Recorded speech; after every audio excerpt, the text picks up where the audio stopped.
June month வந்துருச்சுனாவே நாங்க இருக்கிற area side வந்து ஸ்ட்ராபெரி பிக்கிங் ஸ்டார்ட் பண்ணிருவாங்க. இந்த வருஷம் அப்பா அம்மா வந்திருக்கனால ஸ்ட்ராபெரி பிக்கிங்க்கு கூட்டு போயிருந்தேன். போனோடனே நம்ம அந்த பாக்ஸ் எடுத்துக்கணுங்க. பாக்ஸ்ல நமக்கு தேவையான பழங்களை வந்து பறிச்சு போட்டுக்கலாம். பறிக்கும் போதே நமக்கு சாப்பிடணும்னு தோணுச்சுன்னா எவ்வளவு பழங்கள் வேணாலும் சாப்பிட்டுக்கலாம். எதுவுமே சொல்ல மாட்டாங்க. நிறைய ஸ்ட்ராபெரி ஃபார்ம்ஸ் வந்து பாத்தி பாத்தியா கட்டி விட்டு நடுவாண்ட வழி விட்டுருப்பாங்க. ஈஸியா நம்ம பழங்களை பறிக்கிறதுக்காக இருக்கும்.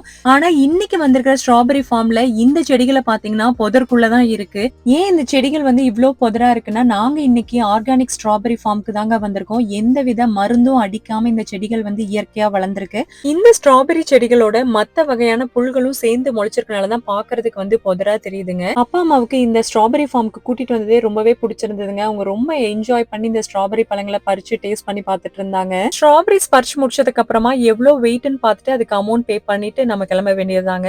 நான் போடுற வீடியோஸ் எல்லாமே உங்களுக்கு பிடிச்சிருந்துச்சு அப்படின்னா நம்ம வாஷிங்டன் தமிழ் சேனலை சப்ஸ்கிரைப் பண்ணி சப்போர்ட் பண்ணுங்க.